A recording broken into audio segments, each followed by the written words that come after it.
Yo, my people, what's up? Welcome back to Shelf Stories, the channel that tells tales from games, books, and life. I am your host, Jason. Thank you so much for stopping by for this latest playthrough of a small game called Gate.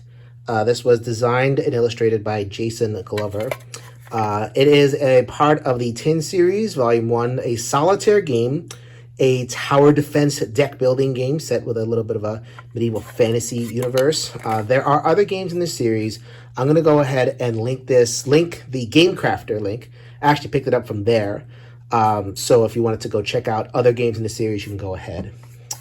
This box contains everything that you see here. So what I am going to do is I'm going to give a quick rules explanation, and then I'll give you a very, very quick playthrough. All right, so the quick and dirty on Gate. So, tower defense game that I mentioned, here is the tower that you are defending. This is the heart of your city over here. This is your gate. These are hit points. You don't roll these. They just track your health of the town. If ever you were to lose all of these in the gate in particular, that is the primary lose condition for the game. This is the farm. This is the tower. These kind of provide buffs that you will use along the way. And these will take damage. You can lose these and you just lose the power, which is not too bad. But if you lose the gate, that's the thing that you want to worry about. This here is the pyramid. This represents the general mood of the town. Obviously, if it's low, the town's feeling okay, but it will progress. And if it hits these areas, so you see the gate icon, the tower icon, that will do damage to the tower. So more ways in which your tower can get assaulted. And if you also reach the top over here, you're going to lose as well. So what is going to damage you? What's going to damage you is these things right here. So this is the monster deck, and it's 9 cards. There's always 9 cards, and it is tiered. So you're going to get weaker monsters than stronger ones towards the end of the game. So here's an example of a monster right here. The Spy Eater, something like that. That's how much health it has, and at the end of the round, it's going to assault something. So like this particular one assaults the gate and inspires fear in the populace. Other monsters will destroy the tower or destroy the farm or something like that. So you have to kind of deal with those as they come out every single turn. Your defense is constituted with these starter cards. So these are kind of weenies, as you know, in good deck builder fashion. The farmer and the guard, barely any stats on them. But there is money on them, and you're going to be able to purchase or draft, I guess, townsfolk who are going to help you. So obviously, not too much stats exciting off of these cards, just like more stats. Exciting, I mean, like in terms of powers. Sometimes you get the occasional power, like the Mason, +1 to... hold on a sec, come on, focusing, yeah. There it is, something like that. It does give you a power in terms of the buffs that you can do on your turn. So, in acquire cards, you can also do a couple of actions too. You can repair, so that would be this icon over here. You would just discard the card, and let's say my tower was down to 1, and I spend 3 repair. I can get it up to 4, and move on with my life over there. I can repair the tower. I can calm the populace, kind of bring this down. And also I can convert coins kind of in this wild card fashion into icons that I may need a little bit later. Okay, so the last thing, just to kind of mention, well, actually a couple of things. First of all, this will pass this little sun. The sun represents gaining heroes. They are very powerful, but they're one-time use. So they're going to go on your deck, you use them, and then they disappear from the forever. So they'll appear as the town kind of falls deeper and deeper into trouble. The last thing you're going to want to do is probably the most important aspect of the game is attacking. So you just declare an attack. You'll do some damage. If your tower is standing, you'll get a little bit of a bonus to the attack. But you are going to want to attack because they will attack every single round that they're out. After some of the rounds, they'll move on. You'll get bigger ones, more powerful ones, and then eventually you will have to deal with 2 Wave 3 monsters, and you have to defeat every monster in order to end the game. Very simple. Defend your tower, have a weenie deck, build your deck, defend against the monsters. All right, so round 1 of Gate. I have already pulled the Plague Rat for my first enemy. It's going to attack, it looks like, the farm and the scare the populace. Sorry about the lack of focusing. doing the best I can over here. I'll narrate whatever the camera doesn't pick up. Okay, so I have decided that I'm going to have 3 cards. They're pretty crappy cards. But I have 2 coins, and I also get 1 extra purchase from the market, and I'm going to buy the Warden. I like the Warden because he has not all that useful. He doesn't actually give a coin, but he does give a lot of attack, so I do like that. So that is going to go in my discard pile, and I'm going to use the Guard. The Guard's attack, and also backed up by the Tower, to do 2 damage to the Plague Rat. Plague Rat's still going to hit me, but it'll be easier to take him out next turn. So I will go ahead and refill the market. Like so. Ooh, Champion. Probably won't be able to afford them anytime soon. But the Plague Rat does hit the farm. There you go. And does scare the populace. Now, scaring the populace, if you notice, has the little sun icon right there. So I'm hitting that sun. So I do get a card from my discard pile. That is the Engineer. So I'd be able to repair some. Do not love that as a beginning card because there's not a lot that needs to be repaired. But we'll go from there. Oh, wait a minute. That tower should be at full. Someone's probably screaming at the screen, it's not supposed to start at 4. There you go. It starts at 6. All right, we're on to round 2.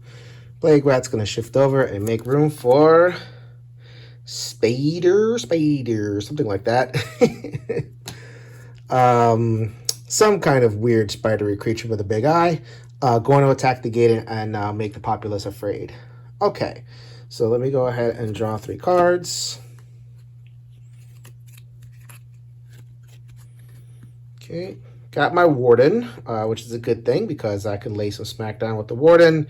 And the 2 that don't actually contribute too much besides money. Okay, first thing I'm going to do, I'm actually going to take the Warden, and because the Spider only has 3 hit points and a Warden is backed up by the Tower, I actually defeat this thing in 1 blow, and I'm going to get some points for defeating the Spider. I'm going to go ahead and track that.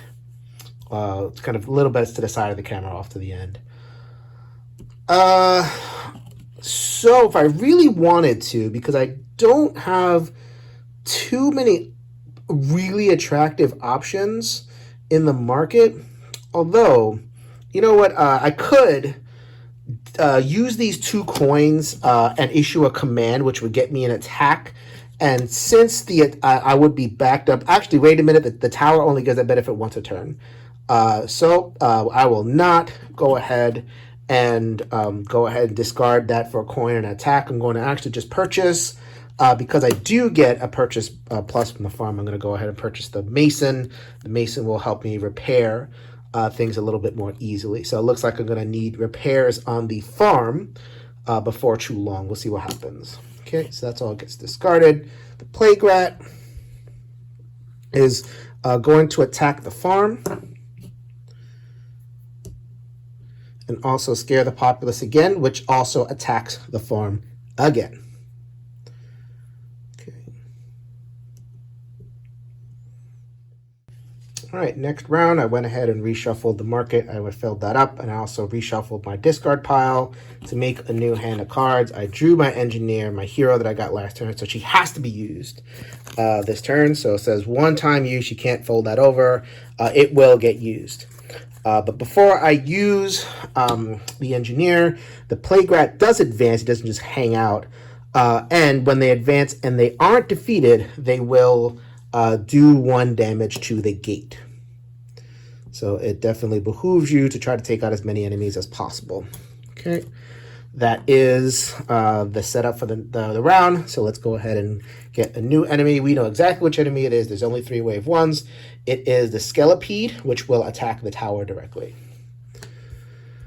Okay, only 3 hit points. I pulled 2. Well, first of all, I have to use the Engineer, so this is a must. But it's kind of a good thing that the farm got hit. I've had games where the Engineer doesn't do anything. But glad to have that back at full hit points. Okay, and that is removed from the game. So now I have 2 cards left. I could use both of these combats to kill the Skelipede just outright, and not have to deal with the tower damage. But I have a card that says +1 when repairing the tower, and he's a good repairer. So I might want to just hold off until next turn and try to improve my deck instead. So I think I already have a lot of craft in my deck. I basically can get up to 3 coins. I could spend a coin if I really wanted to refresh the entire market. That's the caravan action. Seems a little bit inefficient to do that. I have to be really, really desperate. What I'm going to do is, this looks like the game is trying to make me play a little bit of a pacifist game aside from that warden, I guess. So I think I'm going to buy the druid. So the druid lets me repair stuff and also lets me calm the populace. Everybody, calm your stuff. I don't think this game is going to lend itself too much to a thematic presentation, so I'll just get through it. Okay, so let's go ahead and fill up that market. And this guy's going to do his damage. The damage is going to be done to the tower.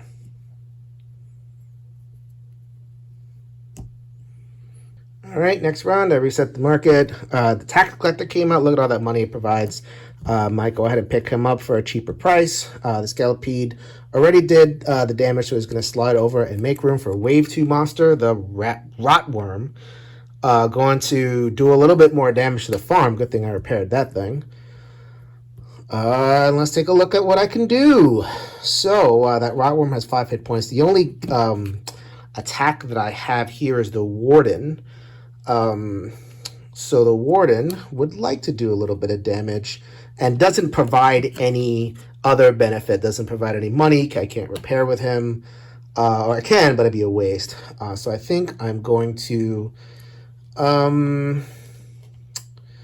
let's save a couple of hits on the tower. I can repair it, but it's not that efficient to repair it. So I'm just going to, once again, one-shot it because the Warden has 2 hits and the tower is still standing for 1. So we're going to discard that, put that in my score pile. So the Warden is discarded. And then I have the Monk and the Farmer. I'm not worried about repairs just yet. And the Fear Track I think is okay. Plus, it's about to give me another hero when the Rotworm hits. So I think I'm going to use the money, and I get that up to 3. And I'm going to just discard that. I don't think I'm going to use the 3. I'm just going to go ahead and get that tax collector. It attacks. It's going to do 2 damage to the farm. Down to 4. So just to kind of let you guys see, 2 damage to the farm and 1 frightening of the populace, which gets me another hero. This hero gave me 4 coins. Man, I went from money starved to lots of money real fast. All right, following round, the Rotworm moved over. I refilled the market. I pulled my new hand, which includes the tax collector and the Baroness. So I am awash in funds this turn, which is not the worst thing in the world. Yet another Wave 2 monster comes out, the Dark Priest. I'm going to get some damage real good this turn, but hopefully because I'm making purchases, the cards that I buy will be effective and mitigate some of that damage. Okay, so first things first, the Baronet is a one-shot, gives me 4 coins, and then gets removed from the game. Now I have the Tax Collector and the Farmer. That would get me up to 7 with purchase power up to 8. So I don't need all that purchase power, I don't think. So what I'm going to do is I'm going to use the Tax Collector and that other 6 to buy the Champion. Okay, that's the most expensive thing, and it let me lay some smacketh down on some future monsters. And I have the Farmer. The Farmer can repair. I don't get any bonuses to repair. Wait a minute. It says +1 when repairing the farm. Look at that. He's a farmer. He's repairing the farm. Okay, which is great because that Rotworm is about to take me out on the farm. So the Rotworm attacks, takes me back down to 4. And scares the populace again. This time, hitting the gate. I don't, nope, sorry, that's the wrong icon. I'm gonna hit the tower. So that's down to 3. Okay, and then the Dark Priest is going to hit the tower twice and also scare the populace. So the tower is teetering on the edge of being destroyed. It will be destroyed next turn because the Dark Priest is going to hit the tower again unless I stop him. But I get yet another hero, which is the Bishop. It's going to calm the populace whenever I see him next. All right, next round, I have refilled the market once again. And my monk and druid, my holy warriors, have appeared along with the warden, my actual warrior. Okay, so the Rotworm is going to just leave and attack. Go ahead and take another damage off of the gate. Not doing too bad with the gate. Everything else is not looking so hot. Priest is going to move over, and I get the last wave 2 monster, which is the Rat Lord. Lots and lots of hit points there. Is going to attack my gate. Okay, so my big priority is to keep my tower up because the Dark Priest is going to hit the tower. So that's why I purchased the Druid. The Druid is going to go ahead and use her to repair, to get that tower back up. We know it's coming back down, but I'm just going to mark that anyway. The Warden is going to attack. So it's going to spend the 2 and the 1 I have from a standing tower to do 3 damage to the Rat Lord. I think I can take that guy out by next turn. And the Monk, so this is a little bit of the meta manipulation that you need to do in order to win the game. It's going to calm the populace by 1. And the reason I'm doing that is the following. Moves the thing back by 1.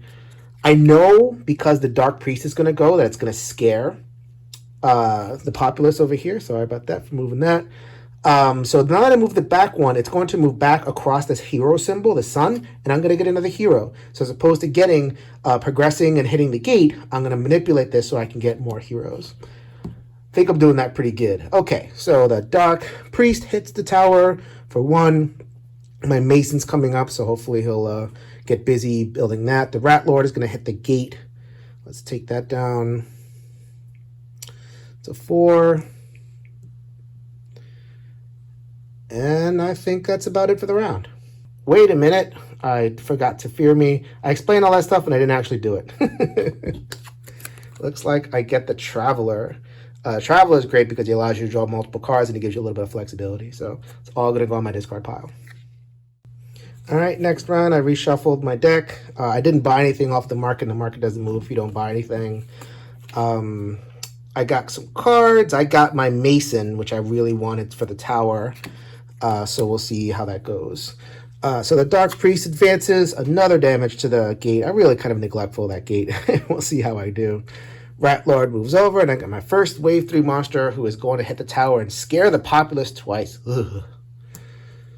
All right. So this is a definite. So I'm going to use the Mason. And I think I'm going to only use the Mason. So I got 2 and then +1 when repairing the tower. I could distribute that how I need to. So as long as I devote 1, I can kind of repair something else. But I'm going to do all 3 to the tower. Okay. And my tower is still standing. So I get my 2 versus +1 from the tower to defeat the Rat Lord. So the tower, well, actually, it would have hit the gate, not the tower, but the gate is also something I want to save.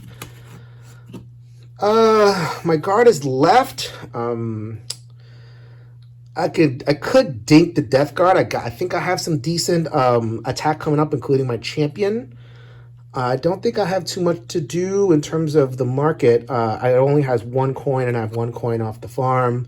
So let's go ahead and we'll dink him. We'll dink the guard for 1. Okay, guard attacks. It's going to attack the tower, bring it down to 3, and scare the populace twice. That's unfortunate because it goes all the way up there and it's going to hit the gate. All right, so I have drawn up my hand again. The Holy Warriors are back, Monk and Druid and a Bishop. There's pretty much only one time period that this could have happened. Ye old medieval Europe with so much holiness in my hand. So then Death Guard is going to move over, make way for the next wave 3 monster, which is the Grave Lord, which is going to do 1 damage to everything and also scare the populace. And I am just not drawing a lot of my combat. I have some combat dug under there. But I think I'm doing pretty good because what I'm going to do, so this is going to be a little bit crazy, but I'm going to do a massive soothe. We're going to do some Gregorian chant. Oh,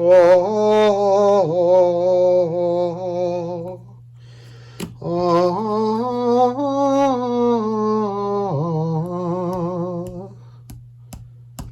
and move myself back down 6.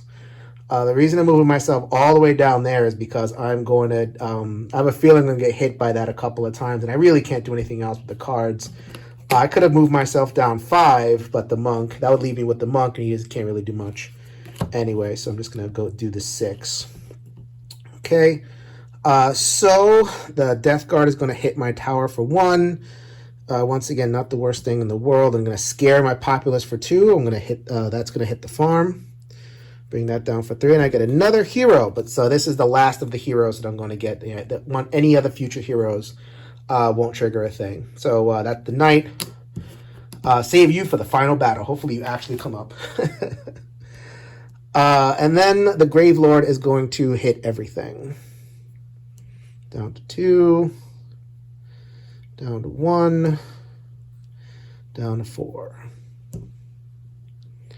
I better start drawing some impactful cards real soon.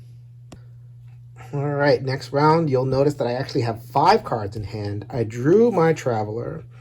So the Traveler lets us draw 2 cards. I don't know if I did this with the other character or with some of the other cards, but you could do both. You could do the power on the bottom and get a benefit. So I'm going to hold on to that for now. When I reshuffle, I drew my Knight, and in the deck, but in the round before, I drew my Champion. So I'm going to be able to have a nice impactful turn, way more impactful than last time. So the Death Guard is going to move over, bring me down to 2. So I'm really teetering on the edge of some bad things. The Grave Lord's going to come out, and I have started the final battle over here. So the final battle against the Abomination. I have to defeat these last 2 enemies. That's kind of a must of the game, but I think I can kind of handle this. All right, so everything is up barely. So I'm going to use my Knight is a 1-shot. He's going to be 4, and then my Champion is 3. So together,